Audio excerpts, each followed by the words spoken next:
People were asking, where has he gone to? Is he waiting for the next election before he can win? But we're privileged to have his accomplice to meet with him. And we thought it wise to bring him to the media for this first media engagement. Today I'm the host. She likes and the moderator.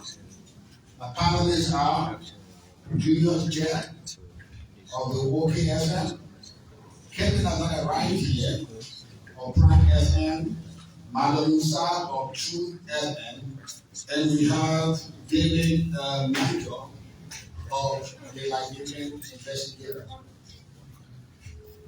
So today is an open discussion, but I want us to keep it as cute, as short as possible. So we are going to discuss as Mr. Cummings, Liberia and South. We're asking specific questions. In the way I arranged that, I want to follow that format. I want to ask him his political involvement, the assessment of President Mbaka's 1 year in office, the rule of law in Liberia, which has been preached about, the fight against corruption, which is amended, and our way out of this failing Liberian economy. These are the thematic issues that we'll be discussing, and we ask Mr. Cummings to address those accordingly. So, we know what to do. Mr. Cummings, thank you very much for accepting our invitation to come and give us invite of this engagement. Because I'm the host, I'm the moderator, I want to start the ball rolling so that you follow afterwards. Since the elections, you disappeared. We are not seeing you. And we're wondering why you say that you ought to. Are you in sabbatical? Are you ready for the next election? What are you up to? Thank you, and thank you to the panelists for being here, Julius, and David. We appreciate your presence here today. Team, let me start with just some opening comments. First of all, apologies to our radio and social media audiences for starting a little late, as people who know me know I like the sound time. So we are a few minutes behind, so again, my apologies. And again, I want to thank all of you who are here today for your presence, for this engagement with the media. I'm a bit out of practice. You know, engaging the media, giving views is like playing sports, right? When you practice, you get good at it. We haven't done it for a while, but maybe the skills is a running bicycle. They say, once you know how to ride, you always know how to ride. Let me acknowledge the fact that yesterday was Armed Forces Day. So we want to acknowledge the men and women of the Armed Forces of Liberia. We thank you for your sacrifice, your commitment to our country, both in the past, in the present, and going forward. So make that acknowledgement. Let me also, in this public manner, acknowledge and thank all of our supporters. We worked hard. We did our best to make our case. We spent our own time and resources, didn't use government money, looted money, made a case for Liberians choose a different direction, and we accept that decision. President Joseph Boykai is our president, and as I said, after his election, we wish him well. His success is Liberia's success. His success is all of our success, and so we acknowledge his victory, and again, we continue to wish him success. Let me also start by saying, however, our key messages are unchanged. You can't keep doing the same things and expect different results. You cannot keep doing the same things over and over and expect different results. If you want Liberia to change, if you want our country to move forward, if you want to reduce and eliminate the poverty in our country, we'll have to do many, many things differently. As a country, our country's institutions, as individuals, we have to do things differently. And the other key message still resonates, I believe is still relevant, is that Liberians deserve better. We deserve better as a people, as a country, and I have an unflinching belief in our country and in the promise of Liberia. So, Tim, to answer your question, look, we've been around. I've done some travel, but I've been mostly here on the ground. It was important to, take some time off, to step back, to reflect, to consult, to listen to others, to observe. You cannot be perpetually running for office. That makes no sense. You cannot perpetually be just talking. Somebody sent me an interview I did a few years ago. There's this expectation that you gotta be constantly attacking and abusing people and being aggressive. And my message is, where has that gotten us, that behavior, right? We will be 178 years old this year, I believe. And we're still among the poorest countries in the world. So I don't subscribe to those attributes, if you will. But we've been around, we've been observing. It was important to give the government a chance to, what I describe as get their feet under the table, to figure out what we wanted to do. But now we are prepared to offer a point of view. And this is meant to be my perspective, my point of view on the situation, on the country. We'll take questions in the thematic areas you suggest. We'll offer a point of view. And I think it's important that Liberians hear my voice. And again, people will do with it what they want. But again, we've committed to our country, to our people, and we will stay engaged and involved in Liberia. But we will not be perpetually, running for president. That makes absolutely no sense. There's a long way to go before the next election. So we will be prudent, we'll be thoughtful, we'll be strategic about our presence and our visibility. So let me follow up on that. You are known to be saying that the member who always talks about change. So election cycle, you preach this change. And those two election cycles, you did not become president. My question is that something wrong with the messenger? Or something is wrong with the message? Because Liberian people didn't listen to your message, they didn't go with that change. What is the way forward? Yeah, good question. Look, I think the message of change is even more relevant today in Liberia. And let me remind you of some of the messages we propose, some of the changes we propose. And again, we propose fundamental changes, right? And those changes were threatening to what I call, or who I call the political class. One senator actually said to me after the election, this is a true statement. He said, look, we all, and I think he meant the political class, the legislators, some people in the executive branch, judiciary. He said, we all sort of understood your aspirations for our country, the changes you were proposing. But he said, frankly, we didn't see how and when we fit in that change. We view that change as threatening to us. If you think about it, the way Liberia works today benefits a few hundred people. And those people have to be what I call the political class, the government, the powerful people. And they want the system to stay the way it is because they benefit from that. And those people are the ones that demonized us. We let them define us, unfortunately. And so our message of change has still been resonant. Perhaps we didn't do a good enough job of communicating that message because it was about investing in Liberian people. There's a saying, and I believe in this, that you invest in the people and people develop the country. So investing in education, investing in healthcare, investing in infrastructure, being consistent in fighting corruption, not being selective, stopping the stealing, prosecuting people who do that. Those are all part of our messages. And I think, again, those messages are still relevant today.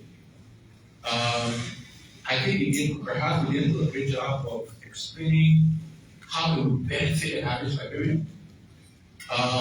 Perhaps we let us be defined, and so the messenger, and look, I'm flawed. So the fact that we weren't successful, I contributed to that in many ways as the leader of the ANC, the CPP at the time. So I'm going to take my share of responsibility. But the key point, though, is that message is still relevant, given where we are today as a people, as a country.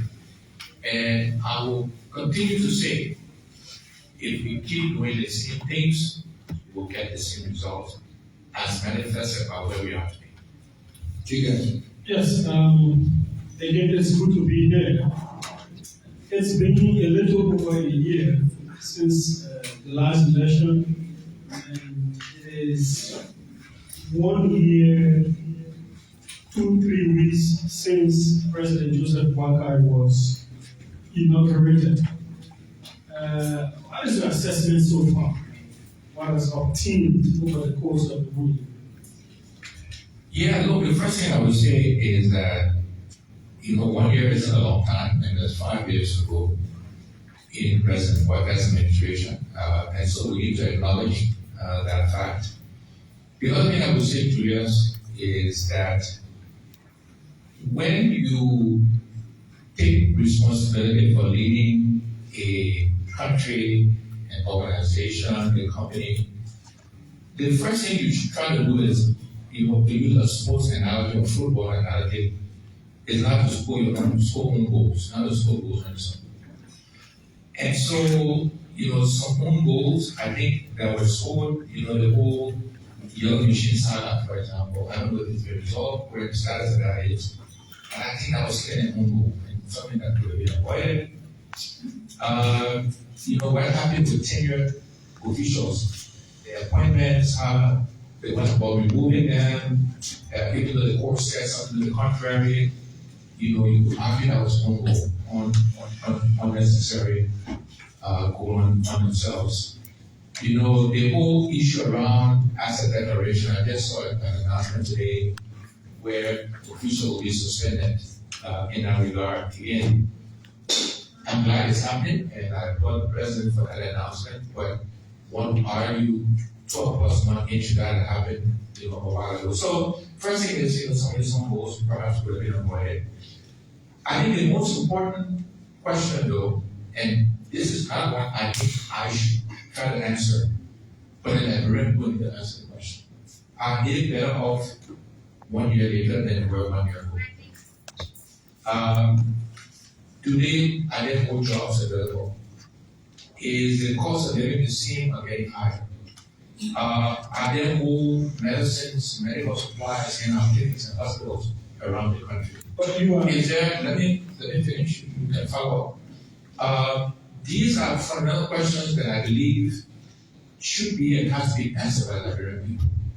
Julius, I have been extremely blessed in life, and I seek to use the word blessing rather than deliberately. And so the answer to that question has to be answered by the citizens and the people of Liberia, not by Alexander Cummings. And again, these are the questions that Liberians have to ask themselves. Are they better off? Do they have more jobs? Is the cost of living down? Is medical supplies and clinics hospital? Are schools getting the supplies? These are fundamental questions that I think that Liberians have to answer in terms of a year later. And are they hopeful of the next 5 years? You are a Liberian. You are a statesman, an elder one. You are a political leader. You live in Liberia. You get different requests.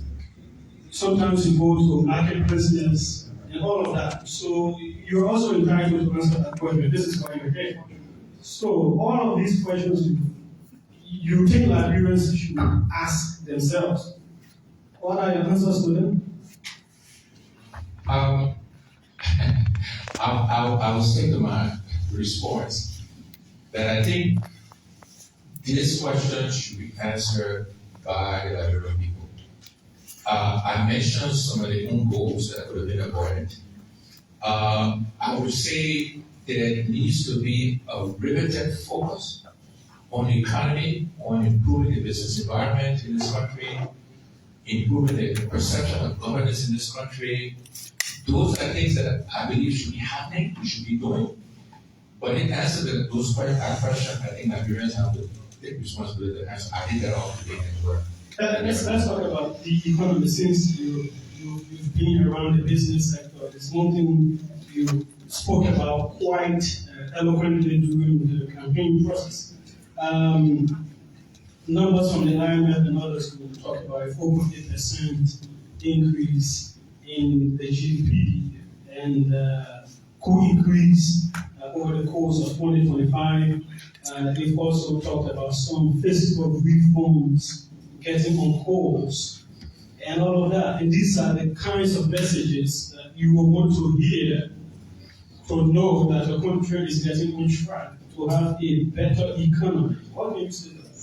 So, look, those are good headline numbers.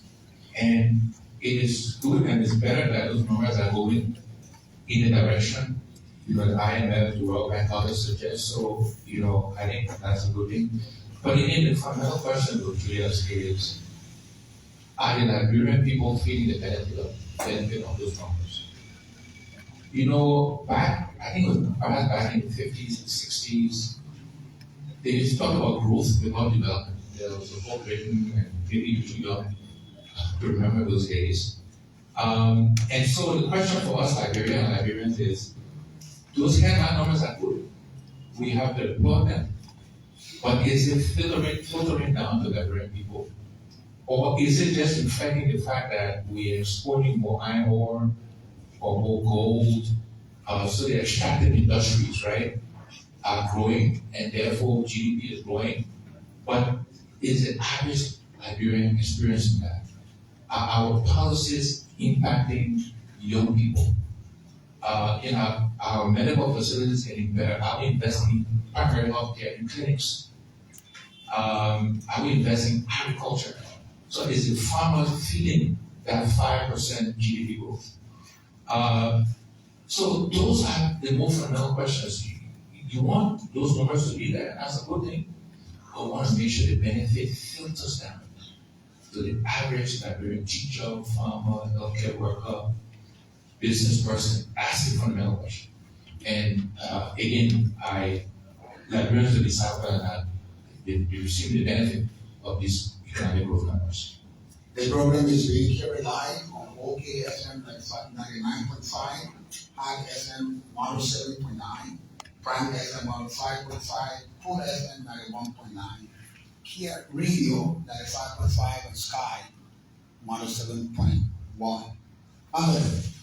Okay, so Mr. Cummings, it's good to see you. It's been a very long time. During the elections, it was almost like every 2 weeks interview with you. So let me come outside of the little box a little bit.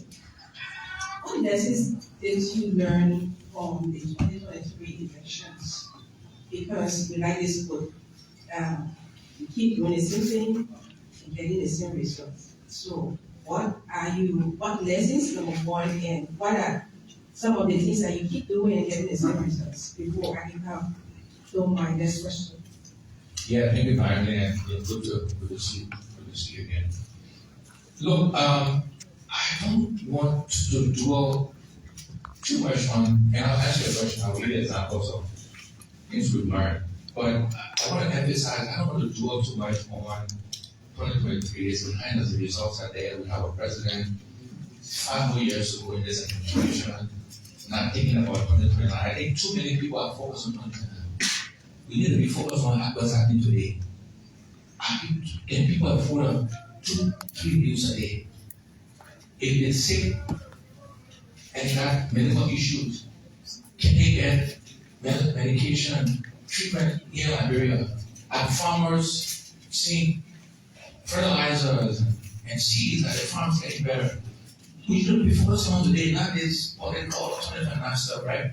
But we learned a lot of lessons. One is, as I mentioned earlier, we probably didn't do a good job of communicating our change message, which I think is still relevant today. But we didn't do a good job of that. We let ourselves be, defined in the wrong way. You know, Mr. Cummings arrogant, Mr. Cummings not down to earth, Mr. Cummings ambitious. I'm ambitious for Liberia, not for myself. But we let ourselves be defined by others. You know, we weren't engaged in the people of this country good enough in my mind. And again, I will take responsibility for that. So these are some of the lessons we learned that we gotta do different. Look, I am who I am. My personality, we'll adjust it, what I call it margins, right? I am who I am, actually. And people will accept it for who I am or not. And that's clearly their choice. But we'll try to adjust and self-reflect on the things we should do different going forward. But again, I don't want to focus too much on the political process, politics. Let's focus on what's happening on people's Okay, so that's a macro, right? And what do you think would have been done differently? I mean, to get different results, because this government is 1 year. My colleague said 1 year, 2 weeks, 3 years, 3 weeks, yeah, something around there. So, what do you think would have been done differently to get different results? Maybe your recommendations to this government. Yeah. So, if you go back and read the CPP manifesto, if you go back and read our 100-day plans, you will find the following recommendations. I will mention some of those recommendations now in terms of, the way forward. One is, and this is in no particular order. One area we talked about is about the business environment, about making Liberia business friendly, about making it easy for people to do business in Liberia, particularly Liberians and Liberian business people. So that I believe that is still an opportunity to improve the regulatory environment, to revisit that, again, to use technology to help to move the country forward. Other examples I think we talked about is to focus on what we call primary health care. What kills most Liberians are basic things: malaria, typhoid, childbirth, hypertension. There are about 5 or 6 things. Investing in primary health care is something that I believe we should be doing, because it will impact the average Liberians. Think about our country is an import-based country. We only export iron ore, rubber, gold, etc. We don't export anything else. But we import everything we consume manually. So why aren't Liberians the primary importers into this country? Everything the government procures should be procured through and by Liberians, because importing is basic arrangement. Import for $10 and sell for 12 or 10.50, whatever. Liberians should do that. That's another example of how we can impact the average Liberian business. So these are just some of the examples of things that the whole governance environment, and people will talk about that, right? If the rule of law is not being followed, if the governance environment is not perceived as being positive, you're not going to attract people to come and invest in our country. And I believe that's still an opportunity. So these are some examples of things that we would recommend. It was in our manifesto, and I think that's still relevant to the perspective of Liberia. A follow-up. Yes, so you always talk about strengthening Liberia's private sector, and you are one of our very best or successful business persons we have in Liberia, and we can boast of that. So now you said earlier that you do not have any plan for 2029. You're focusing on now. So what are you doing currently with regards to the business sector? What are you doing currently? So are you also aware of uses? The whole usage stuff has affected a lot of Liberians. Yeah. So first of all, I am an investor in Liberian businesses. I'm an investor in 2. One was not successful. One is still very successful. I don't make that public because in this environment, those businesses people go after it, will punish it. That is just a fact. Right? And there are other investors in those businesses. And if we make it public, oh, we are big investors in XYZ business, they will be harassed regulatorily, tax-wise, etc., by an investor today. One. Two, we are exploring today some other opportunities to invest in Liberia.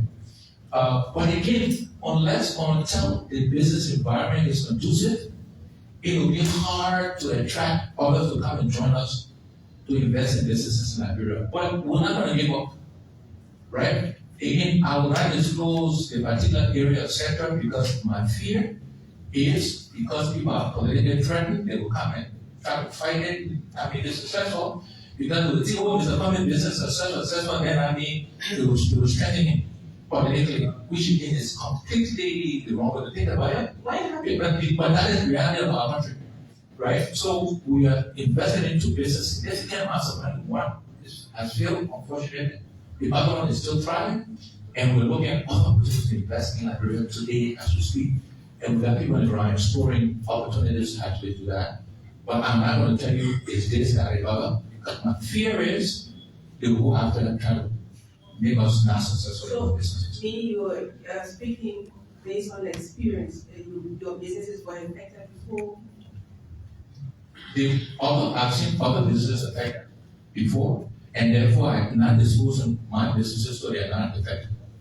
Okay, so we'll be joined by Kevin Demi of Prime FM. Kevin, you came late, so I'll keep you waiting for you. Okay? Let's go to the aspect I have to do with the good of law. In your most recent statement concerning what's obtaining on Capitol Hill, you said if that is not well taken care of, it might be a threat to the country. Can you elaborate more on that? Yeah, so everybody knows the issue in the House of Representatives. And I have to tell you, as I mentioned in my opening remarks, I've mostly been around, but I've also been traveling in the region, Ghana, Nigeria, South Africa, a few other places outside the region. And the perception of what's happening in our legislature is not good.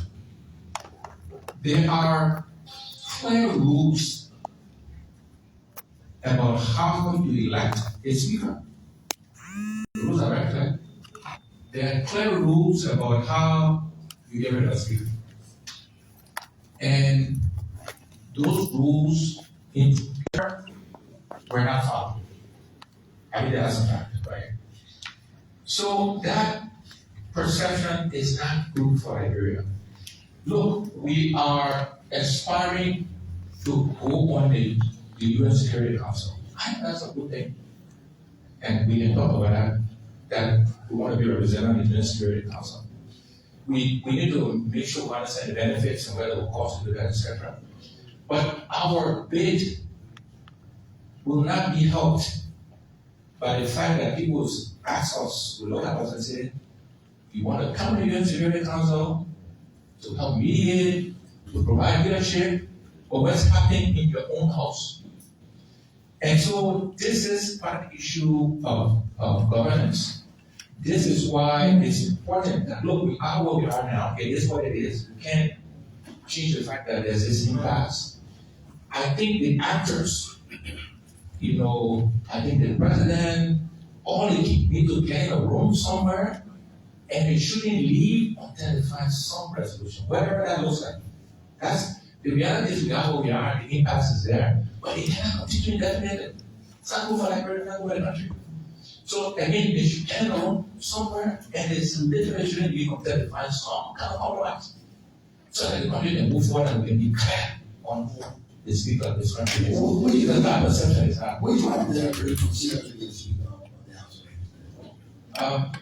Again, T-Max, the rules around the selection of speaker is clear. The rule around the removal is clear. Those rules are not being followed. You can draw your own conclusion from that. But we are where we are. It's not become a political process, and we need to resolve it. And I'm saying they should get in a room and should not be that. Part of negotiation tactics, for those of you who understand this, part of it sometimes you wear each other down, you get in a room, And in fact, maybe you sell food, what out there, you solve it, and people force them to compromise physically, right? That is actually a process that sometimes people use to force compromise. So, but why do you believe there's anything that they initially in the face of this now? I think, there was a Facebook post by, I think, Senator from Sinai, who I think chaired the Senate Judiciary Committee. And I think he said it well. It was a short post. I was very impressed. He said, look, the Supreme Court ruling was, I'm paraphrasing by the way they said, was not very clear. They had a potential to make it very clear. It was so unambiguous and that was a missed opportunity. And he also said the interpretation of that ruling by the Supreme Court, by the Minister of Justice, and he also disagreed with that interpretation. And I think if you go back and read his post, I think it says it all in terms of the judicial and executive role in this process. But again, look, we are where we are. We got to be practical now. There's this impasse, and we need to just solve it. And again, as I said, I think we can get in a room and not leave until whatever compromise is required on all sides, so that we can resolve this impasse and move forward, because it is affecting the perception of the country. Okay. Thanks for the debate. Good afternoon, Mr. Cummings. My name is Kelvin. I want to take you from Team Massey's concern about the impasse in the legislature. I don't know how many lawmakers are under the banner of the Alternative National Congress in the House of Legislature, specifically with regards to the House of Representatives. With that said, what was or is the ANC official position in relation to who do they support? I listened to you. You believe that the laws were violated. You believe that due process was not accorded by the Speaker, Councilor Fullerton Kofa. What can we leave the first public engagement? What is the ANC's official position as to who does the caucus, the ANC support? So the caucus is split. So just to share some facts, we have 4 caucus members in House of Representatives. One of the caucus members, Thomas Bourgeois from Prakasa, supported the Speaker because he believes in following the rules, the rule of law, etc. The other 3 did not. So the caucus is split in that respect.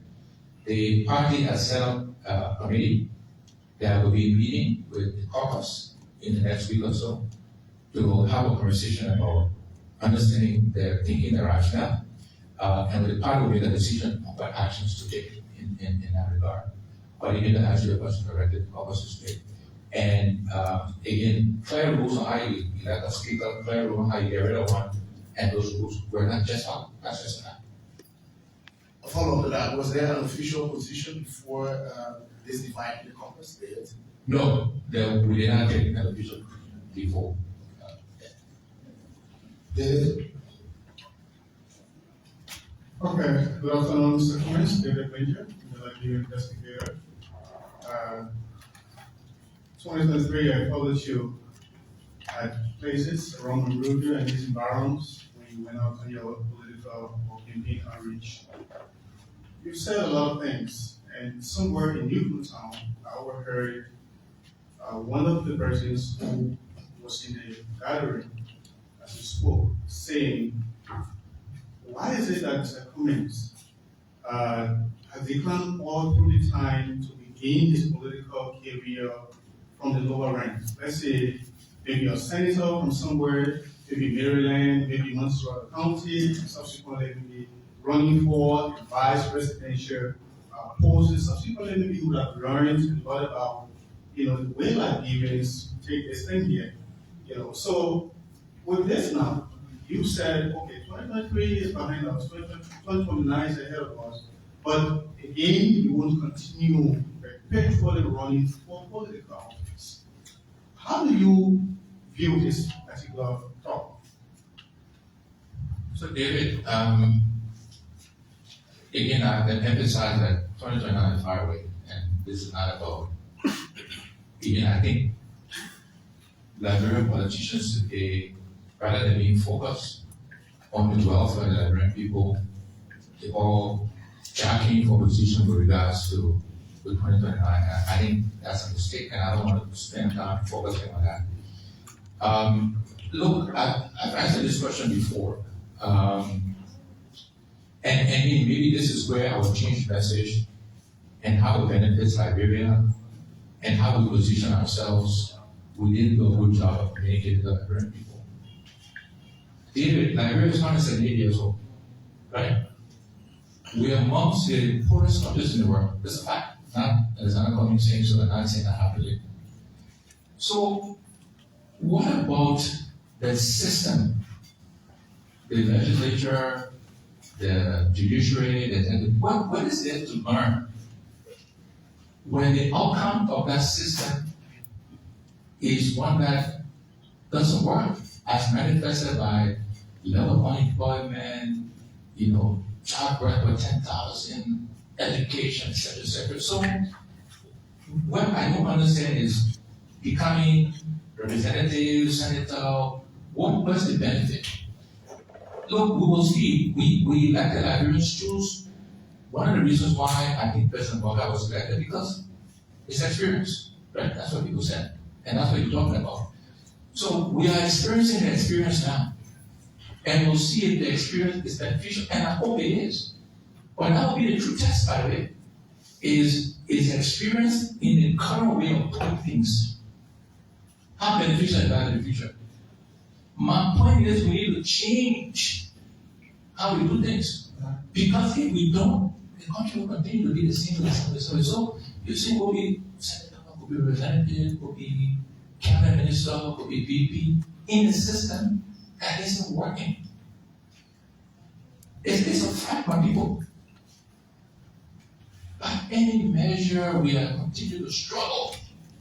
We continue to do this. Expecting both with the same thing and expect different results. Right? We have been blessed, and I use the word deliberately, with lots of experiences in successful organizations, delivering results consistently. Big complex organizations, managing billions of dollars of revenue efficiently, not stealing a penny. That's the experience I think we need in our country. But obviously, we do a good job of convincing our parents of that. Right? So, and we get responsibility for that. And by the way, it's okay. The address paper talks about the consequences or benefit of that decision. So, unlike the corporate world, the political environment calls for different experiences relative to the way you may want to approach governance. So, were you to be president today, looking at Liberia, understanding how resistance to change continues to take deep root, do you think it would have been easy? Easily said, but considering the realities, limited resources, lack of sophistication on the part of a lot of people who want to serve or who are called on to serve, what do you think? I'm not sure I understand the question, but what I would say to you is that there are differences between corporation, private sector, and government, but there are a lot of similarities with that. Because people don't understand the private sector, don't realize there are a lot of similarities. So let me just give you some examples. In government or the public sector, in the private sector, you have to make sure you got the right people. You got to make sure you got the right team. So whether you're running a government or you're running a business, and I think about big businesses, even small businesses, if you have the right people, in the case of government, the right people in the cabinet, in the parasitos, the state-owned enterprises, you will not be successful as president. If you run a company, you don't have the right people, you will not be successful. So selecting talent, same people, one. Another similarity is, if you want to be successful in politics, you want to get re-elected, you got to deliver results for the people, for the people that vote for you. In business, you got to deliver results. Otherwise, you don't keep your job either. Another similarity. Another similarity between the two, people don't realize is you have to have a vision. You have to have a goal. In business, something you work towards. In government, you don't have to have a goal. You have to have a vision. You have to have something that rallies people in the country, right? Those are similarities, and I think those things work. You need to always think about this whole thing about change, constant change, right? You get that in business. Now, some of the differences is in politics, you're dealing with everybody. So in business, dealing with business people who self-select to be in their similar behaviors. In government, very different dynamic, more complicated dynamic. I'll branch in that, right? But the benefits of being a business person and bringing that to our politics, I think will tremendously benefit the Liberian people. Because if you keep putting the same politician with the same experiences, which is where we're going, the result will be the same. And the 178 history of Liberia has proven me to be right. Right? 178 history of Liberia is still among the least developed in the world. So we have some things different. Now, shame on me. Shame on my supporters. We didn't do a good job on business Liberians, and they never. And so they will live with the reality and the consequences of where we find ourselves. Okay, let's move forward. We have another level. From there, you have to have So, Mr. Cummings, it's a pleasure to be with you. We're glad to be here. And then, one of the simple question. Private school situations with the wrongful attempts, but right now, I don't know whether any of my colleagues have asked this question. I don't know whether any of my colleagues have asked this question. Did President Buhari engage in which position perfectly? No, I wasn't engaged with the president to take a position. So if he is engaged now, my point of view at this point in time is I'm here to offer advice, support, policy solutions to Liberians, the Liberian government. I'm not interested in a role in government. Okay, let's move forward to the fight against corruption. I'll get to you, Chair. The CDP government administration beat on George Weah for being acutely corrupt. The Unity Party rally with the campaign on the same beating on George Weah being corrupt. We are what we are today. This noise about corruption as charged by the CPP administration and raised by the President Macquarie. They say, way lost. What are the ways out? So I think the way you get rid of corruption, and we talked about it in both 2017 and 2023. In no particular order, you gotta do all of these things. One, you have to strengthen your integrity institutions. You gotta make sure you got the right people so that I run Anti-Corruption Commission, General Accounting, all those kind of institutions, you gotta strengthen them, the right people, give them resources to go after corrupt officials, right? Make sure the judiciary also strengthen to do that as well. So you gotta prosecute people. There gotta be consequences when people steal, that can put money. But those institutions are meant to be the ones to execute that. They need to follow the evidence. They need to not be selective. The president or no minister should say go after TMAX. You should only go after TMAX if the evidence leads to you. So strengthening the integrity institutions and punishing consequences for people stealing going after drugs. Second thing we always said is that you gotta make sure you're paying public servants a living wage. Policemen, healthcare workers, teachers, because there's corruption throughout. If the policeman is not making enough money to feed his family, they will put him to work in Bavaria. If the teacher is not making enough money to feed his or her family, they will take money to change the grades. Healthcare workers will sell the medication and it's going to be free. So you have an issue with people living with information. The third thing we said is we gotta simplify rules and regulations, not make it complicated. The example I used to use, and it just meant to be an example because typical getting is report complicated, a lot of corruption there, right? If you simplify the process for getting containers in and out, you reduce the level of corruption. The fourth thing we said is let's use technology, right? Technology can help eliminate corruption. You can track things better. You can still manipulate technology, by the way, but it's harder to do than the manual paper. So those are examples of things you need to do.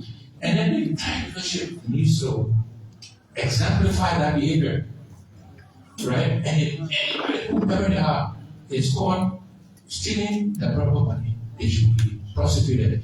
Yes, they're supposed to suspend it, so that's a good thing that's happening. But you gotta prosecute them. There are the consequences. They gotta lose their property, they need someone to buy, for example, right?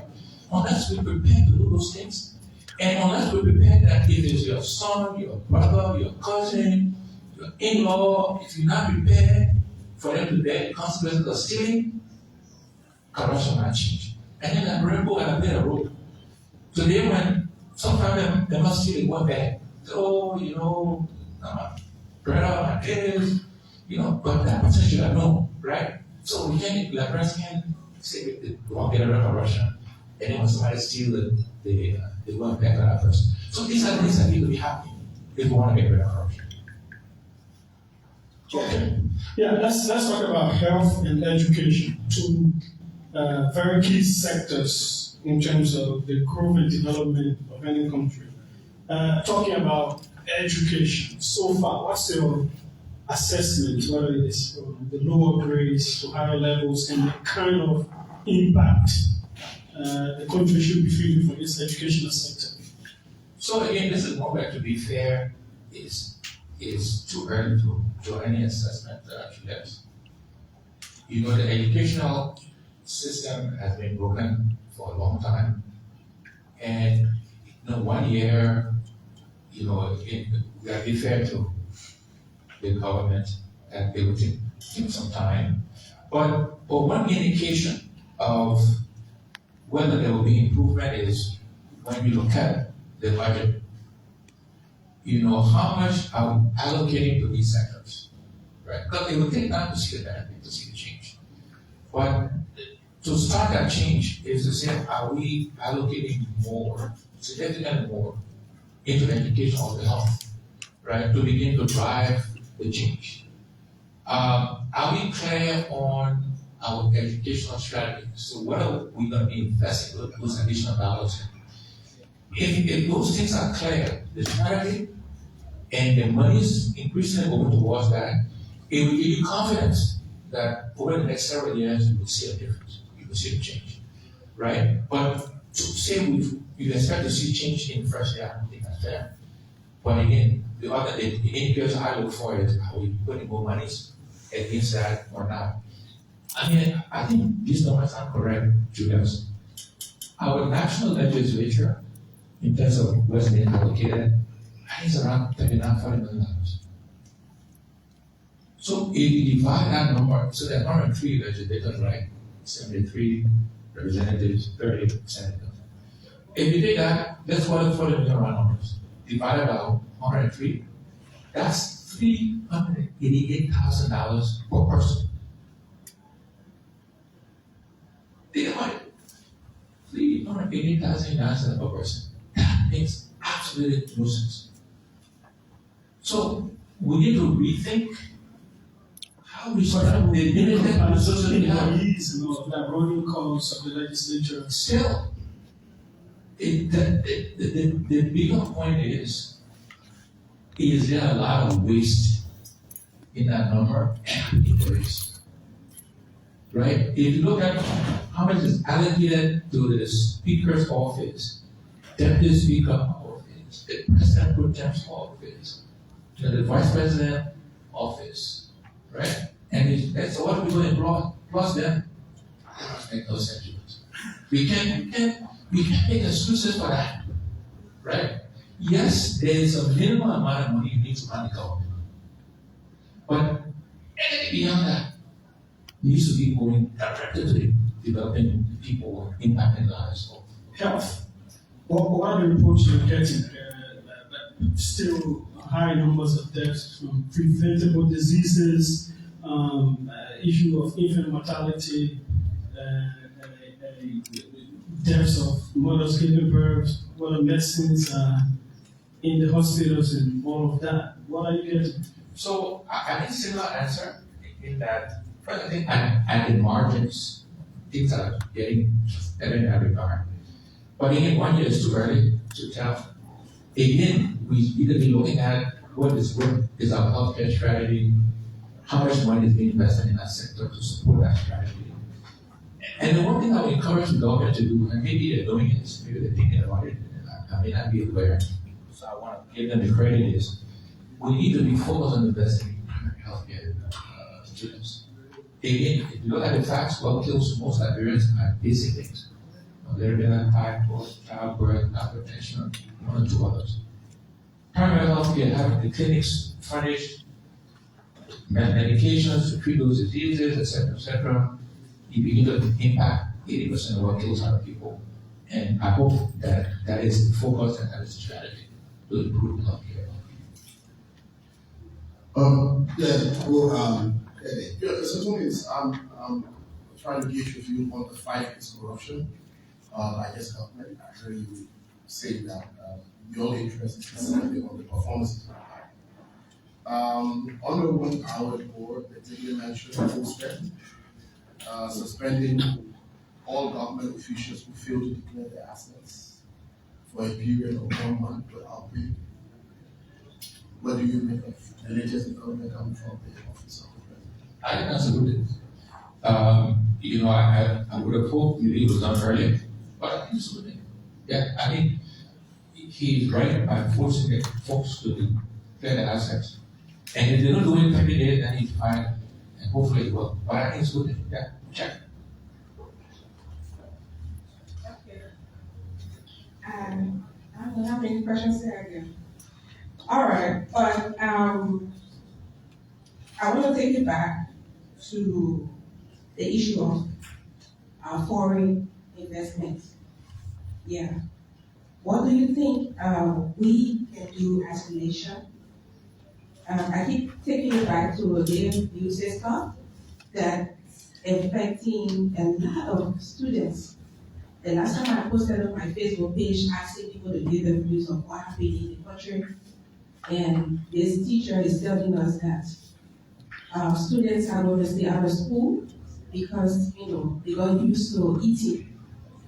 Yeah, they got used to eating at school, and because of the withdrawal of usage, it's going to affect enrollment. So, what do you think we can do as a nation to attract more foreign investments? And just to add up to that, the National Tourism Authority bill was just passed by the Senate, and I think I just want to add to the question I'm asking, because you know exactly what the tourism sector, the amount of money that it generates for any nation. Yeah. So on the foreign assistance, first of all, we have to recognize Magdalene and Liberians is that the Americans of any country have a right to decide what to spend, right? It's American taxpayers' money. I don't have an opinion on President Trump and what he's doing, what he's not doing. That's not my place. But I will say he's doing what he said he would do on the basis on which he was elected. So he's following through on his commitments.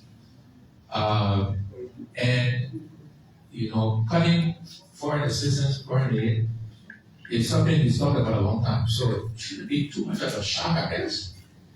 But again, it's their money and their right to do it. It is going to cause some hardship for us in the short term. It will. And I'm empathetic. I feel the They depend on the students that will not get food in school or the drugs that they were supporting us with, will not get those drugs. There are a lot of Liberian like professionals who do work for USAID. They will not get paid for that. So there's a lot of empathy, sympathy for that. But the reality is, it needs to force us to reduce our dependence on others. The answer is not now to go beg somebody else. The answer is to look at our limited resources I mentioned, how much we spend on the legislature, on the various offices. How can we reallocate those monies to fill that gap, to fill the void? How can we make Liberia more attractive?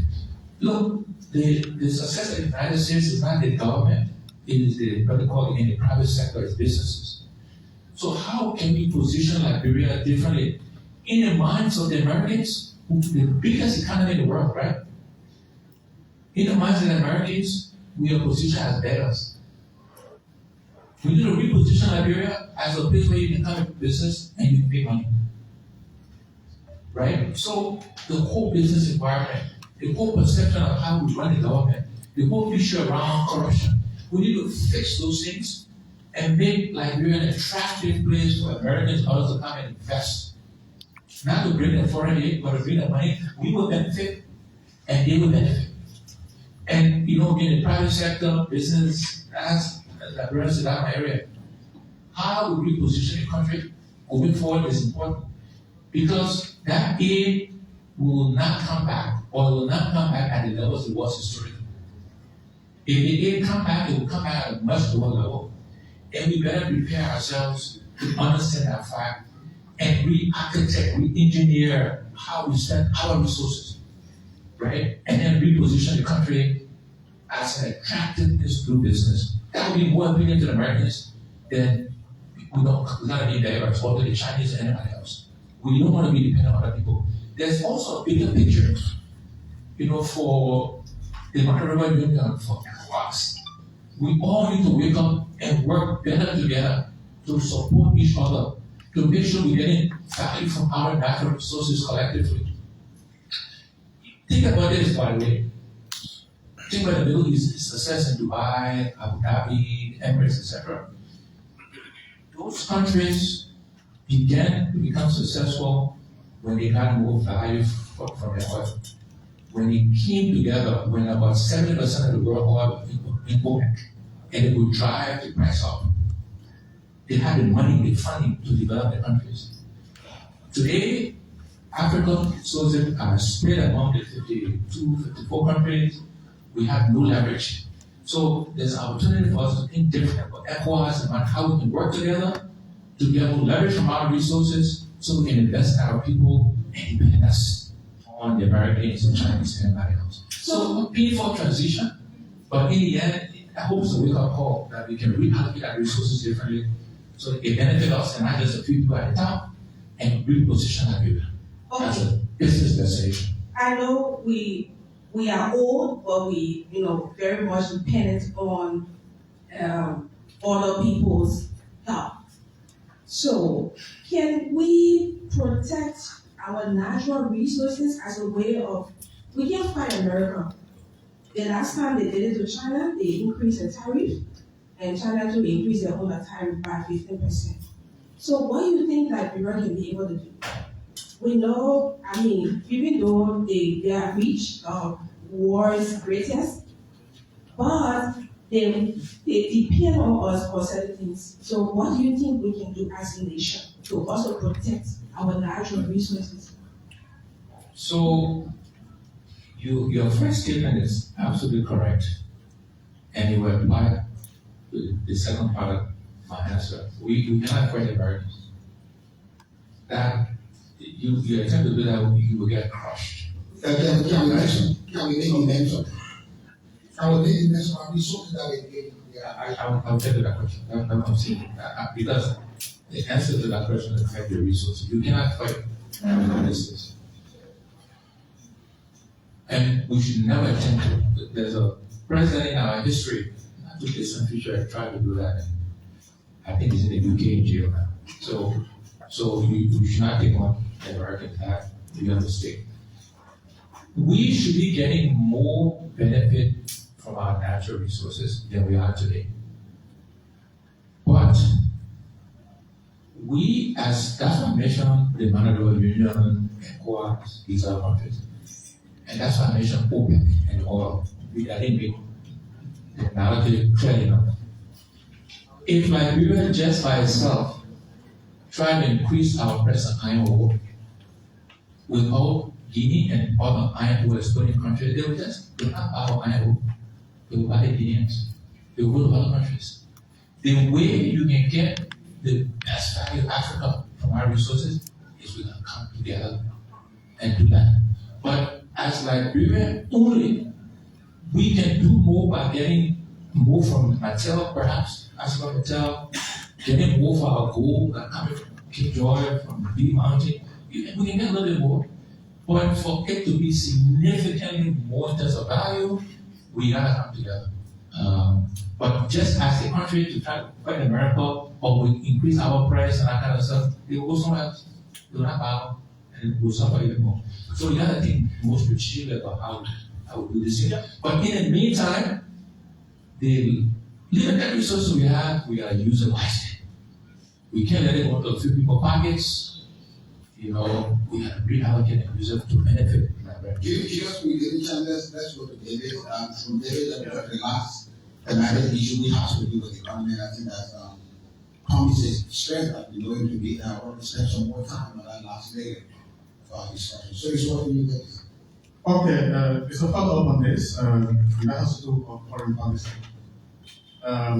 Liberia's foreign policy, as it stands or it has been, all through the time, we've always been at the receiving end. We've not had enough, voice to make amends, that you said. When you listen to Dr. Rotel Ninja during her oration on Independence Day last year, she made a point, and that is, we should reimagine Liberia. And in reimagining Liberia, there are specific considerations that must be put forth. And if you look at this issue of America's influence in the Liberian politics, as well as what we do with regards to other countries, it is strangulating our efforts to move forward. And last time I had interaction with Chinese officials, and they were telling me, look, no one will do for you what you ought to do for yourself. So Liberia as an independent country, why is true and already you claim to have this traditional partnership with the United States, you need to rise up and make a decision on specific things that's supposed to also push you forward. Do you think that this is something that is worth doing? It's not about fighting them, but standing up and saying, okay, enough is enough. We're about 200 years old since independence. Should we continue with this trajectory? So, every country's foreign policy should be in their interest. You should do it in what is the interest of the Liberian people, of the country of Liberia. The Americans, the Chinese, the Russians, the Brits, the Europeans, whatever they do is ultimately benefit them. We're not doing us a favor. And so our foreign policy should be taking action that will benefit us. But in that context, though, in doing that, we gotta also understand our relative size. Right? So, because we're an independent country, because we've been around for 200 years, doesn't mean we just frontally take on the Americans or the China and Russia. That's not practical. But in that process, our first goal should be what is in our interest. Then what is the reality around our interest? And how can we, given that reality, get the best for ourselves? That's the context. It's not about a blanket statement. It's not about hubris. It's about being smart. It's about being strategic. But you do start with what is in your interest, not in what anybody else's interest is. You assess the context, the environment around your interest, and then how can you propel your interest given that context? That's how we should think about it. But you gotta start with what's in your interest first. Absolutely. Because none of these other countries are doing it because they're doing it in favor. They're doing it because they believe it's in their interest. And we gotta start from that point of view as well. Okay, Yeah, before we go back to the economy, because I think he's talking about a few things. One, are you playing safe in this interview? You seem to be quite friendly, like you don't want to anger, step on toes. You know, you're not coming out. What does that mean? But that's another interpretation, right? And perspective. This is how I've always more or less conducted myself. I've had that criticism before, not just now, in the past. And so, again, this is how I'm wired. But Julius, I go back to the point I made earlier. The idea that you gotta be obnoxious, you gotta attack, you gotta, hasn't God knows anything as a people. If you look at the last two presidents, were they really attacking? Did they really speak? Joe really attack everybody? Think about it. They react himself, do that. So, but it's not about them, right? It's about who I am, the way I think. I like to be balanced. I like to speak the facts. I'm not just criticized because it's political expedient to do so. I'm not wired that way. It's about context, it's about fact, it's about reality. When they do something good, I will say so. When stuff I disagree with, I will say so. I give examples of, again, who goal is scored. I give examples of things I think they should be doing differently. And then you can contrast and compare that to what they are doing. Okay, now you get the old man in the village analogy during the campaign, taking the colors and giving them to the old man. Is this old man handling these colors very well or not? So I will go back to my earlier. And then the second point on deportation. Some Liberians could be caught in Trump's deportation, even though this has been happening. Deportations have been happening over time. What can you say to this? So I will answer the first question. Maybe I answered a lot before. The Liberian people do make that decision about the context to the whole man or not. That's their call. Just like I said earlier, whatever experience, they gotta decide whether the experience they're experiencing is beneficial to them. That's the call of the American people. On the deportation piece, again, I think it's unfortunate for our fellow Liberians who would likely be deported. And that deportation, as you know, is not happening in just Liberians. The Americans, some President Trump promised that he would do it, so he's doing it. Again, I'm not saying that's good or bad.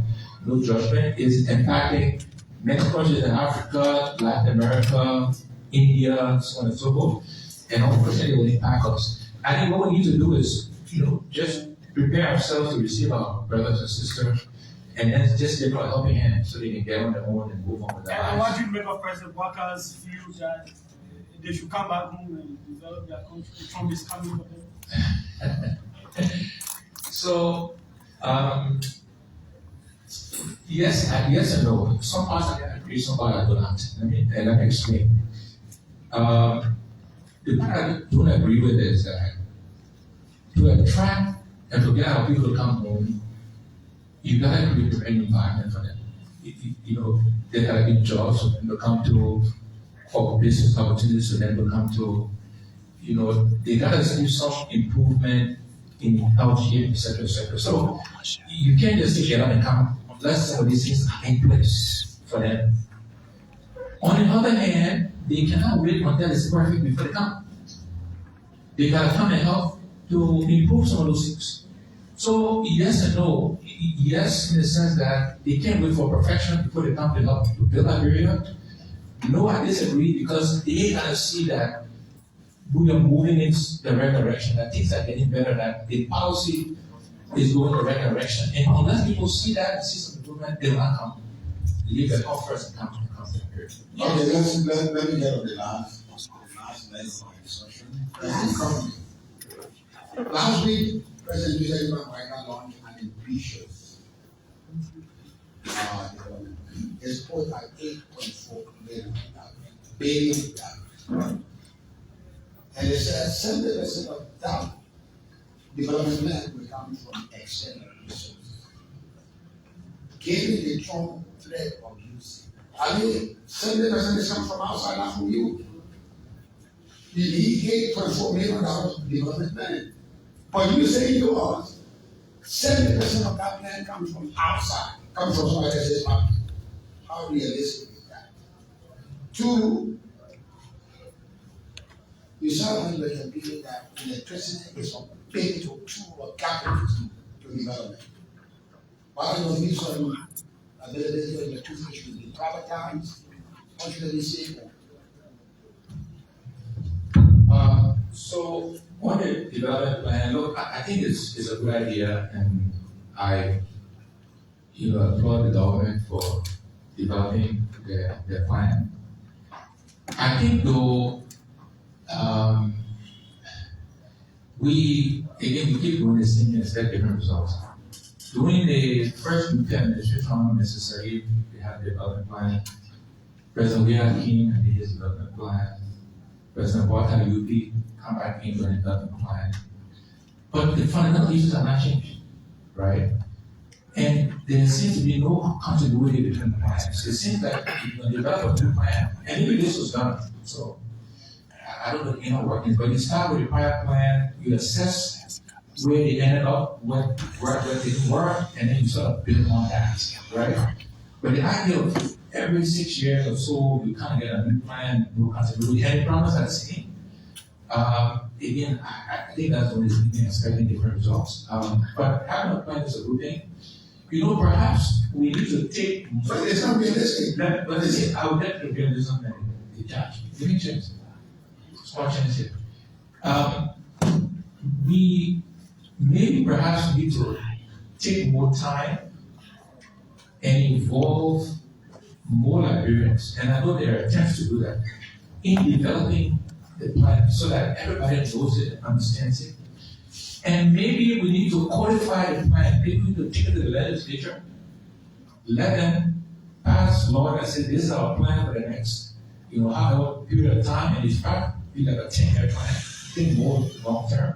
So that when different administrations come, you're not starting, there's continuity to the plan, and you modify that just based on reality. So that's maybe a different way of thinking about these discrete plans. They should do sort of one continuous 10-year journey that maybe we should codify with more buy-in from the Liberian people.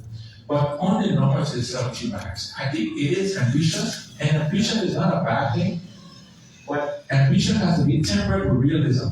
Can we actually get $5.8 billion, 70% externally, and can we raise the balance, right? The balance 30% internally.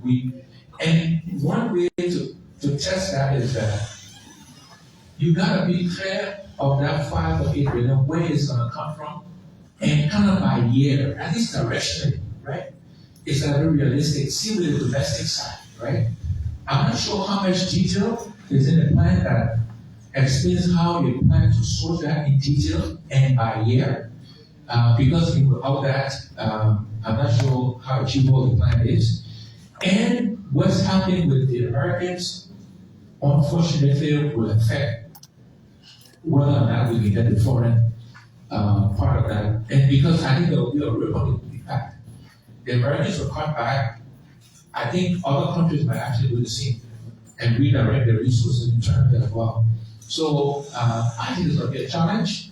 But again, let's give the government the benefit of the doubt that maybe we'll find solutions around that. Mr. Cummings, you seem to be so constructive in your criticism. Unlike others who will be bombarding, and sometimes they don't base their criticism on substantive issues. How maybe the president is riding a pickup to inspect the army, or how he was supposed to walk, so he did not walk, so, or some issues that cannot solve or make some solve some of our problems. So if you were called, my colleague talked about that, and but maybe not to work in the government, but maybe to be a consultant. You should have been the vice president to President Waka that is behind us, and you are very constructive when it comes to criticism. You always pushing the issues. So if you are called by the president, I mean, to give some pieces of advice, are you open up to that? Yeah.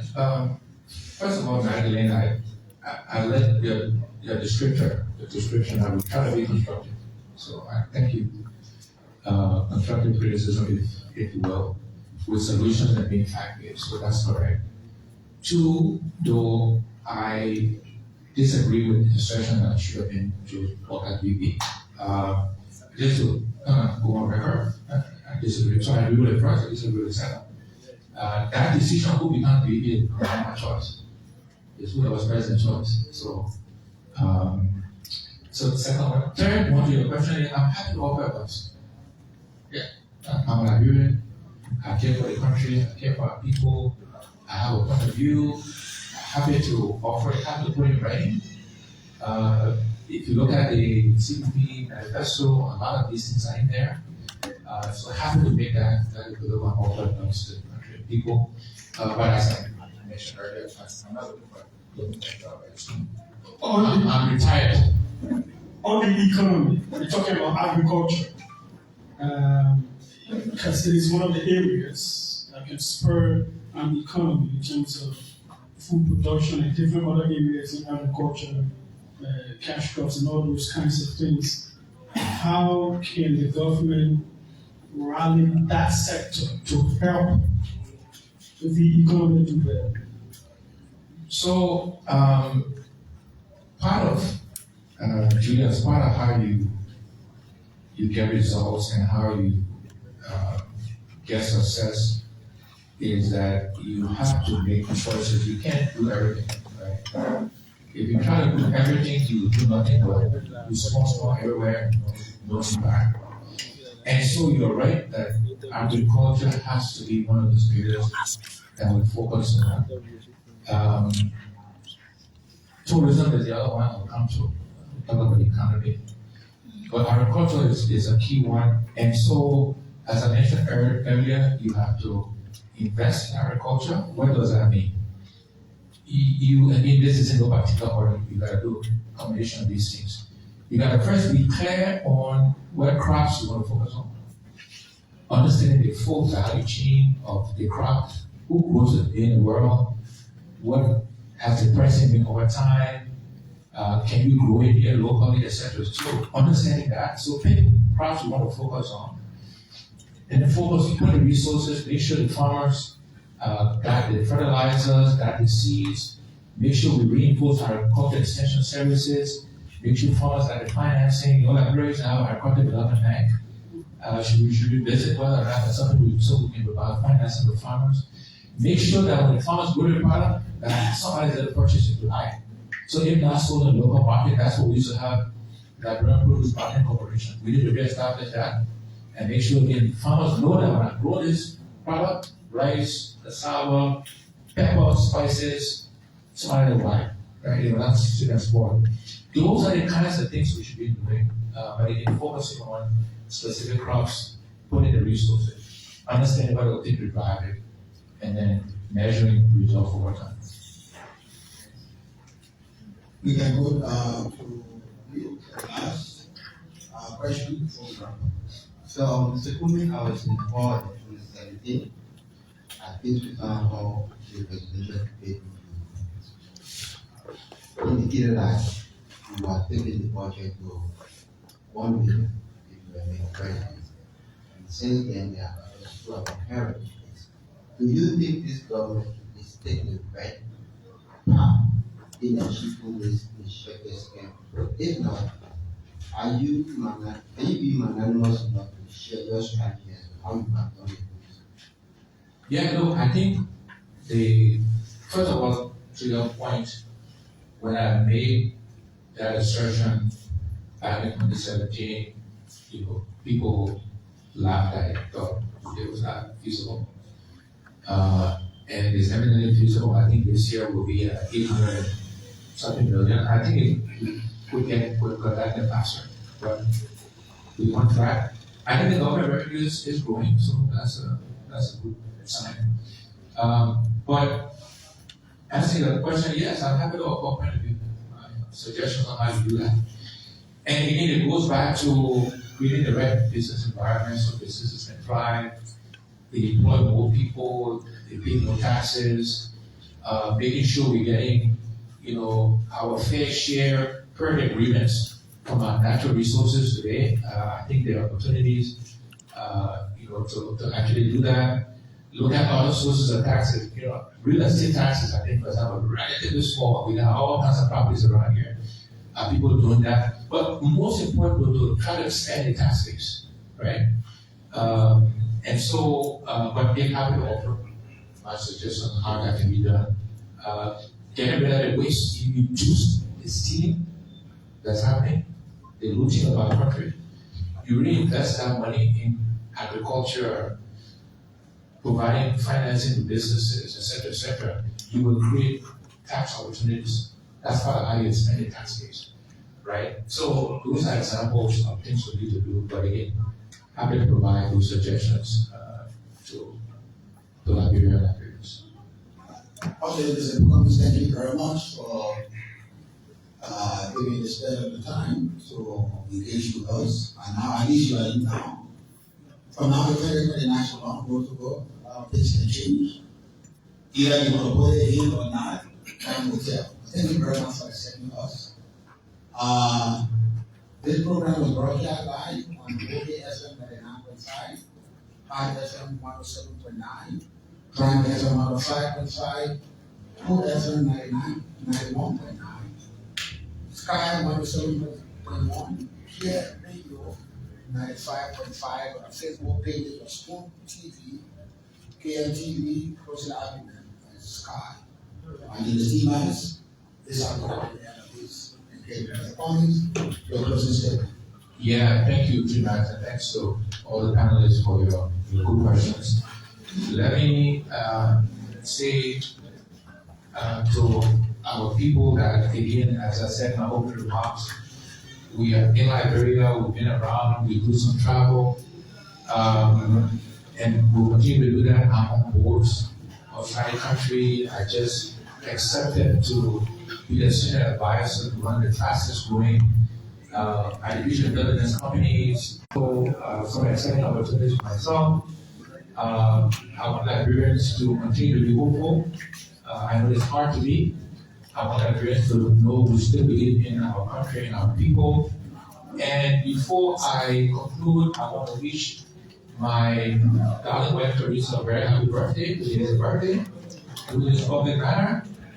Tomorrow is our anniversary, and on Friday is Valentine's.